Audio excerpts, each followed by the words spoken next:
Olá, está começando pela TV Mackenzie mais um Café Pensamento, o programa para aqueles que não têm medo de debate. Hoje nós temos aqui a presença do professor doutor Augusto Nicodemos Lopes, o chanceler da Universidade Presbiteriana Mackenzie.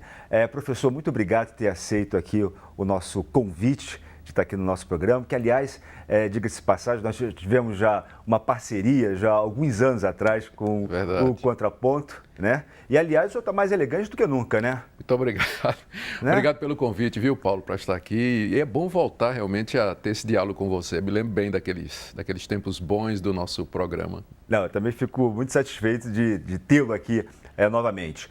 Professor, hoje eu queria conversar com o senhor a respeito de uma questão da sua fala na posse do nosso reitor, né, do reitor aqui da Universidade Presbiteriana Mackenzie, neste ano. E o senhor falou sobre o pedido do rei, né? Eu queria saber, aliás, nossos telespectadores queriam saber, que pedido é esse do rei e o que significa isso nos nossos dias? Muito bem, Paulo. Na ocasião, eu fiz uma devocional falando a respeito de uma situação semelhante. O reitor estava sendo empossado, né? O reitor é o executivo mais importante da universidade, então ele exerce o poder sobre a universidade, o poder hierárquico, de mando. E aí então eu comparei com um evento semelhante que eu encontrei na Bíblia, no Antigo Testamento, quando Salomão, que era filho do rei Davi, ele ia assumir o comando do povo de Israel. Uhum. E a Bíblia diz que na noite anterior à coroação dele, Deus lhe apareceu e Deus disse o seguinte: Salomão, peça uma coisa, o que você pedir eu vou dar. E aí Salomão disse: eu quero só que o Senhor me dê sabedoria para eu poder exercer o comando, para exercer o poder sobre esse povo. E a resposta de Deus foi: você pediu bem, você não pediu a morte dos seus inimigos, você não pediu riquezas, você não pediu propriedades, você pediu aquilo que realmente é essencial no governo, que é sabedoria. E Deus deu a ele isso que ele tinha pedido. Professor, como hoje nós podemos pensar essa questão da sabedoria, tendo em vista o mundo no qual nós estamos lançados, está nadificado no seguinte aspecto: nós não estamos buscando sabedoria, mas estamos buscando ter posse, ter bens materiais de modo geral, ou se eu quero ter um poder para justamente, digamos assim, exterminar com os meus inimigos. Como ter isso? Como ter sabedoria hoje? Muito bem. Paula, essa é uma pergunta muito complexa. Aliás, a resposta para ela é muito complexa. E eu diria o seguinte: a gente primeiro tem que entender o que não é sabedoria. Sabedoria não é apenas cultura. Você vai encontrar gente que tem todos os títulos universitários, acadêmicos possíveis, mas em termos de relacionamento, em termos da vida, nós não podemos dizer que aquela pessoa é uma pessoa sábia. Ela toma atitudes tolas, infantis, que prejudicam o próximo. Então, já vamos dissociar sabedoria de cultura. Nós podemos encontrar uma pessoa que mal tem um ensino médio, e uma pessoa sábia, e podemos encontrar um acadêmico aí com um pós-doutorado que seja absolutamente tolo nas suas decisões, no seu procedimento. Então, dito isso, eu diria que a sabedoria, ela precisa, para ser definida, ela vai precisar ter um referencial. E no meu caso particular, como cristão que eu sou, eu entendo que a sabedoria é você tomar decisões aqui nessa vida, levando em primeiro lugar Deus em consideração, quem Deus é, o que Ele quer, o que Ele nos oferece, e levando em consideração as outras pessoas. Então, a sabedoria do ponto de vista cristão, ela faz uma inversão na nossa maneira natural de ser. A gente tem a tendência de procurar primeiro o que é nosso. E é por isso que as pessoas usam, voltando agora à sua questão, as pessoas usam o poder em benefício próprio, em vez de usá-lo em favor do próximo e dos ideais e da agenda que nós entendemos que Deus tem revelado. Então, ser sábio dessa perspectiva é você tomar decisões, você conduzir sua vida, levando em consideração o seu próximo, o que é o melhor para o seu próximo, o que é o melhor para as pessoas, além de você, sempre à luz daquilo que Deus nos tem revelado na Bíblia. Professor, você falou uma coisa muito importante, dos referenciais, né? Que a gente podia falar dos referenciais significativos no sentido de referenciais valorativos, no caso aí religioso, né? Só que esses referenciais na nossa cultura, ela cada vez mais está sendo, digamos assim, apagada. Ou seja, nós não temos mais esses referenciais. Né? Tudo bem, eu posso ser, no seu caso, né, eu sou cristão, ou vamos imaginar outras religiões, mas ou referenciais éticos, morais, laicos, por assim dizer, mas isso está como que sendo apagado, esses referenciais. Como se ter esses referenciais e, mais ainda, como se ter uma formação, e aí como é que o senhor vê, como que a universidade ela pode trazer esses referenciais, mas no sentido de fazer com que aquele que está aqui na universidade tenha esses referenciais num sentido crítico e realmente internalizar de forma humana. Paulo, essa questão da relativização ou a nadificação dos referenciais e dos valores morais, isso é resultado de um processo que vem acometendo a nossa academia e a nossa cultura já há 2 ou 3 séculos, que é o resultado de uma dicotomia que foi introduzida a partir do racionalismo e do pensamento de Immanuel Kant, que colocava no andar de cima aquilo que era subjetivo, intangível, os valores morais e que estava fora do alcance da ciência, não podia ser provado pela ciência, e no andar de baixo colocava os fatos, a realidade, aquilo que o método científico pode comprovar. Então, na hora que se dividiu a realidade em 2 compartimentos e se colocou no andar de cima do intangível a questão dos valores e dos referenciais teóricos, então a relativização entrou. No sentido de que o que eu acho que é certo, o que é correto, não é para você, não é para as outras pessoas. E aí, como resultado, todo mundo precisa de um referencial, de um fundamento para tomar decisões. Não havendo um referencial fora de nós, externo, porque tudo isso é subjetivo, então o ser humano passa a ser o seu próprio referencial. E aí ele vai procurar coisas que o atendam, que o satisfaçam e, às vezes, passando por cima de outras pessoas. Pelo que o senhor está falando, então, ou seja, como que esse pensamento, né, seja do pensamento kantiano ou, enfim, de outras formas de pensamento, mas o que o senhor está querendo dizer, no final das contas, acabamos caindo em formas subjetivistas, daí formas relativistas. Isso.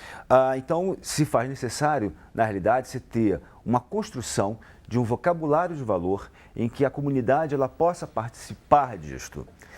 Eu queria tratar desse assunto, mas só que tem que tratar desse assunto no nosso próximo bloco. E você não sai daí, né? Continue com a gente aqui no Café Pensamento.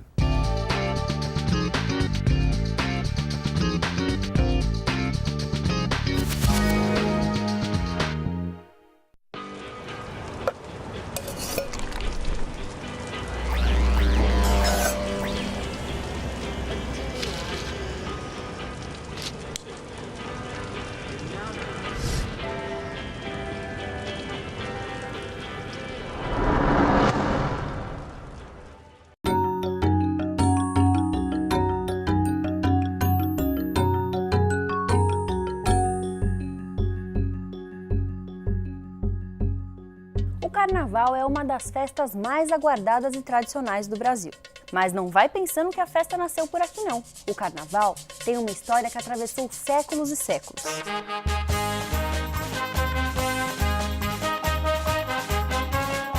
Ninguém sabe quem inventou esse costume de reservar alguns dias do ano para promover a folia. Uns dizem que foram os gregos, como forma de agradecer aos deuses pelas colheitas. Outros citam os egípcios. E tem quem prefira dar crédito aos romanos e suas festas em honra a Baco, o deus do vinho. Mas uma coisa é certa, o Carnaval já nasceu como uma festa em que as regras eram subvertidas. Nos tempos antigos, os escravos ganhavam liberdade para fazer o que quisessem e plebeus se tornavam nobres. O costume se manteve. No Carnaval de hoje vale tudo. Homens se vestem de mulher, pobres se vestem de ricos e tem até um rei de mentirinha eleito para comandar a folia. O Carnaval se tornou uma festa oficial na Idade Média.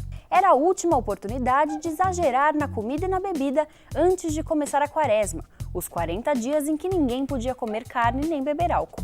Segundo estudiosos, é daí que vem a origem da palavra carnaval. Ela seria uma versão moderna dos termos em latim carne vale, a Deus carne, ou carne leva-me, supressão da carne. Em nossas terras, o carnaval já está há bastante tempo. Foi trazido pelos colonizadores portugueses. Nós não inventamos essa festa, mas fomos nós que a transformamos em um dos maiores eventos do mundo.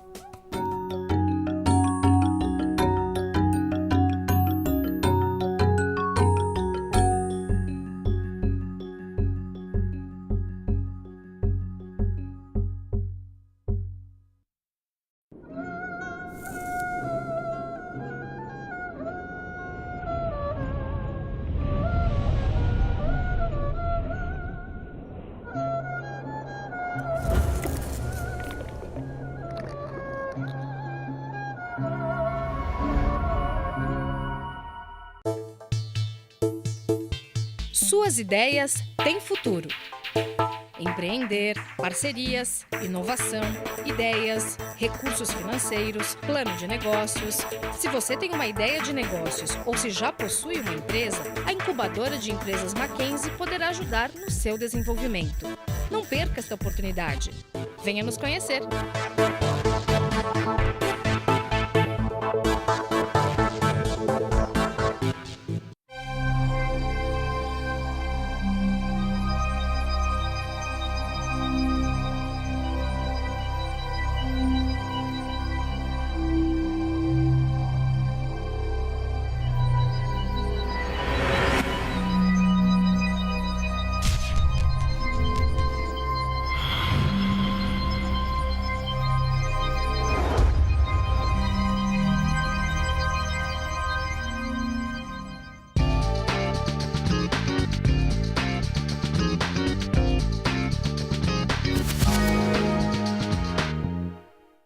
Olá, estamos de volta ao Café Pensamento. Hoje nós estamos aqui com a presença do Augusto Nicodemos Lopes, professor aqui da Unidade da Casa, e o nosso chanceler.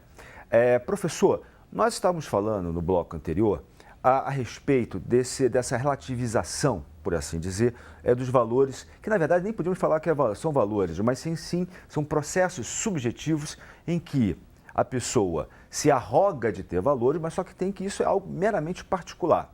O senhor havia dito a respeito desse processo, dessa relativização que teve na cultura ocidental moderna contemporânea. E a minha pergunta era como se construir, né? Ou seja, na verdade o problema é a construção de valores que esteja, por assim dizer, que se reflita comunitariamente. Como é que o senhor vê a construção daquilo que nós podemos chamar de um vocabulário de valor que se dê no universo comunitário? Eu, sinceramente, acredito que não existe muita possibilidade. Pô, professor, porque o senhor é cético em relação a isso? Eu vou dizer por quê.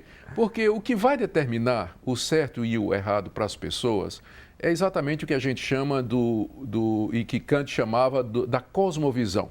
O Weltanschauung, que era essa maneira de olhar o mundo, não é? Então, isso é que vai determinar. Se as pessoas elas são dominadas por diferentes modos de olhar a realidade, dificilmente haverá pontos de interseção. Todavia, nós percebemos uma esquizofrenia hoje na sociedade moderna, porque, por um lado, as pessoas dizem que tudo é relativo, mas, por outro, elas agem como se não fosse. Eu vou dar um exemplo. As pessoas, você vai encontrar muita gente que é relativista engajado numa batalha em favor do ambiente, em favor de salvar as espécies em extinção, da sustentabilidade. Mas a pergunta então mas qual é a base epistemológica, racional, para eu, por exemplo, lutar em favor das focas? Porque né, a foca é uma espécie inferior, mais frágil, e pelo processo evolutivo ela tem que acabar mesmo. O ser humano é que tem que dominar. Então, você vê que falta um embasamento epistemológico para isso. O senhor diria que falta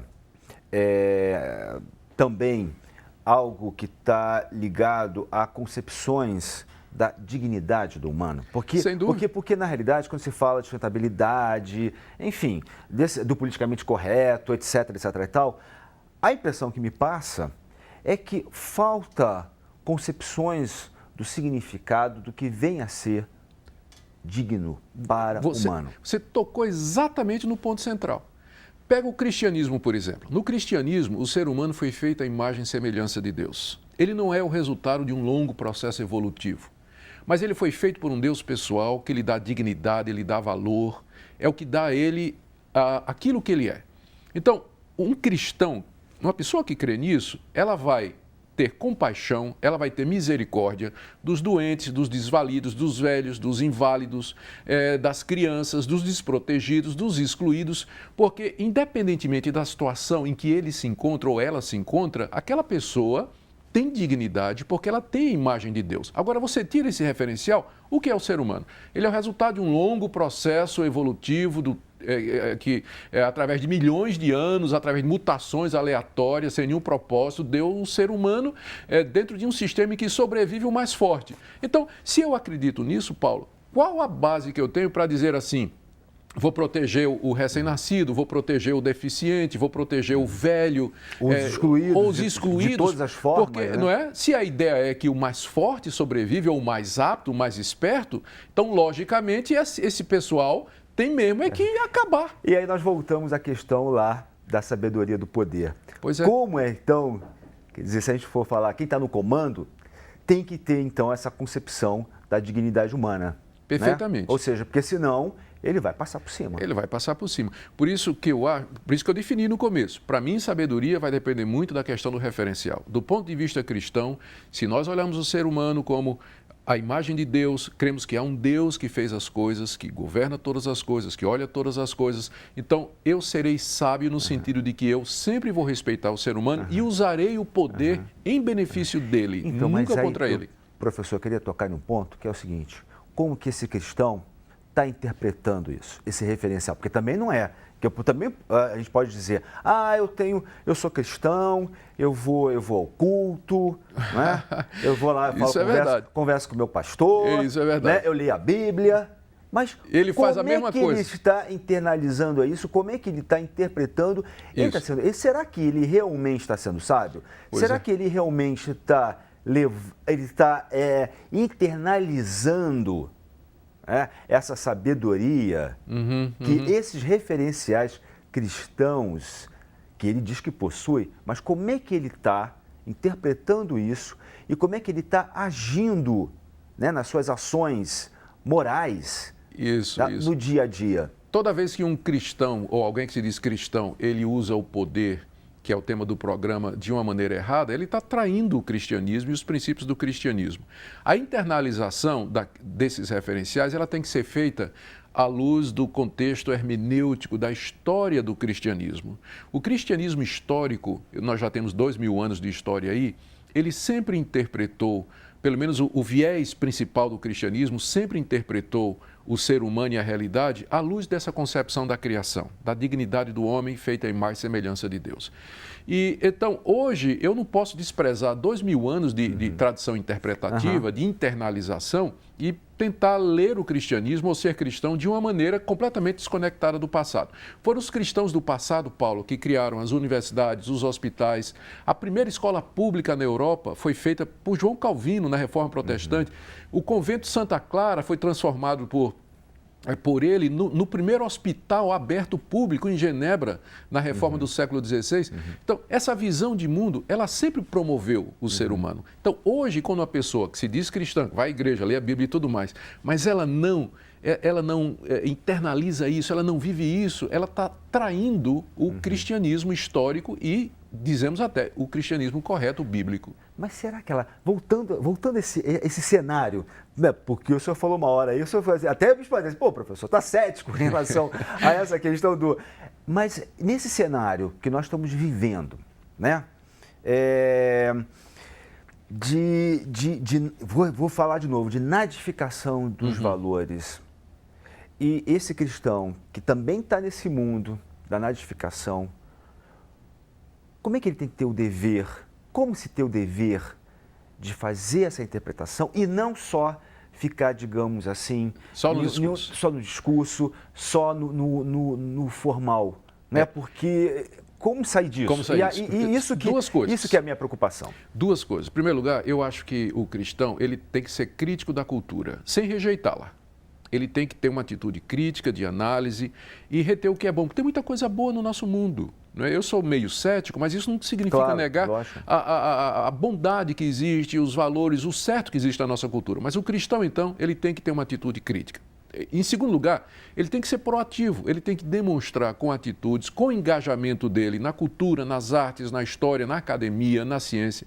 Ele tem que se engajar para mostrar que crer em Deus e ver o ser humano como resultado da criação de Deus, na verdade, enriquece e dá base para se tomar as atitudes que nós queremos de promover o bem comum, ajudar as pessoas, promover a ciência, promover a academia, o conhecimento e o saber.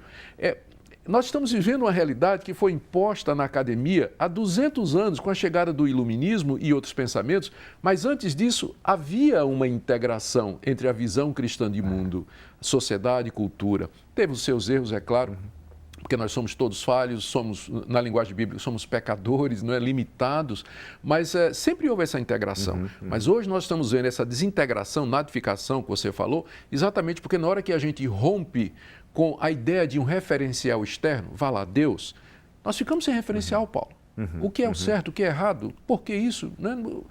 Cada um é o seu próprio referencial. Agora imagine isso, né? A então, confusão isso que é o que grande isso dá, problema, né? A grande confusão que isso dá. A impressão que me dá, professor, que na verdade, e nós vivemos hoje uma discussão, inclusive na área de filosofia, de duas formas de linguagem, né? Isso que o senhor está falando, de uma linguagem científica, designativa, e de uma linguagem expressivista, né? Uma linguagem em que o humano ele possa se expressar. Né? Me parece que o grande choque que nós estamos enfrentando é justamente isso, aí essa cisão. Né? Muitas das vezes, essa linguagem designativa e de uma linguagem expressivista. O problema é que a ciência, Paulo, ela se tornou a origem da verdade, a fonte da verdade e aquilo que não pode ser submetido aos cânones científicos, aquilo que não pode ser examinado, provado pelo método científico, é relegado para fora da realidade. E a realidade é muito maior do que aquilo que a ciência pode comprovar. Professor, infelizmente nosso tempo acabou. Agora né? Está ficando bom? Agora está ficando bom, né? Mas eu quero agradecê-lo, né? E outra coisa, a próxima vez o senhor tem que vir aqui para falar do seu segredo da elegância. Tá certo. Por favor. Tá prometido. Professor, muito obrigado. Eu gostaria de agradecer a você que tem nos acompanhado e até o próximo Café Pensamento.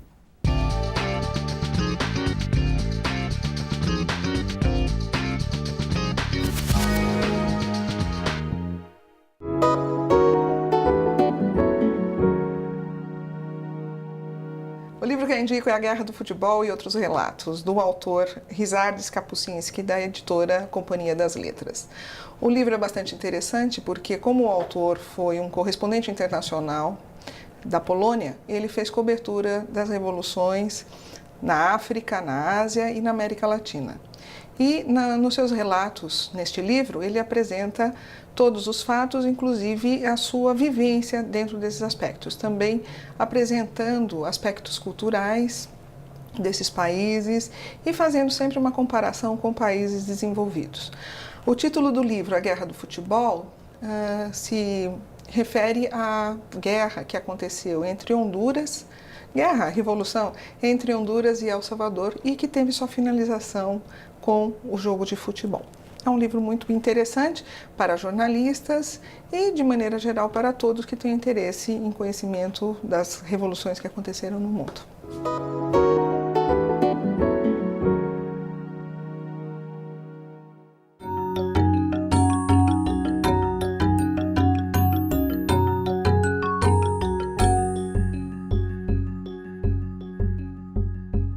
Apesar de ser condenado, o trote universitário ainda é praticado em muitos lugares. Mas o que muita gente não sabe é que esse costume de humilhar e cortar os cabelos dos calouros tem uma origem ancestral.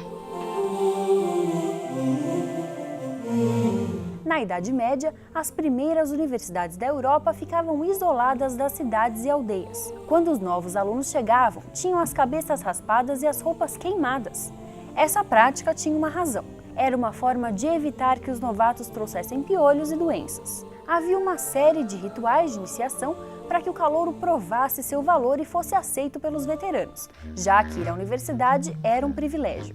A maior parte das pessoas da época era analfabeta e rude. Era como se os veteranos estivessem transformando um bicho do mato em um ser civilizado. Enquanto não eram integrados, os calouros ficavam separados dos veteranos por tempo determinado. Eles assistiam às aulas nos vestíbulos, locais onde eram guardadas as vestimentas dos alunos. O tempo passou, mas a prática de humilhar os calouros se manteve. Felizmente, muitas universidades estão adotando projetos que permitem uma integração mais civilizada com os calouros. Afinal, o trote pode até ser baseado numa tradição, mas isso não justifica a violência de forma alguma.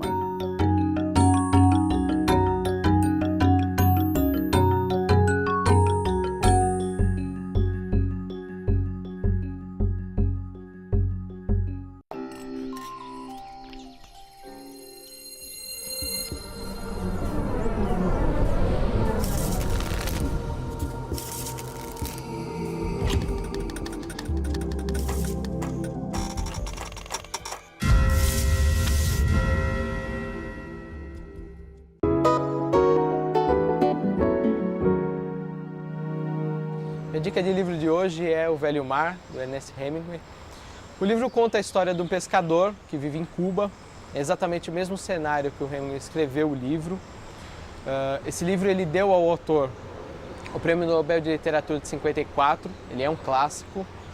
E eu indico, além por ser um clássico, claro, é porque ele mostra a superação de um pescador que passa 84 dias no mar, sem pescar nada, e depois ele volta para o mar sem nenhum ajudante e fica à deriva e acaba pescando um peixe que aqui a gente chama do peixe espadachim, né? E ele acaba amarrando no barco para trazer para a ilha, só que durante o trajeto entre alto mar e a ilha, ele acaba sendo atacado por tubarões e ele passa toda essa dificuldade em relação... E ele chega na ilha achando que não pescou nada, quando ele acaba tendo pego o maior peixe que a ilha já viu.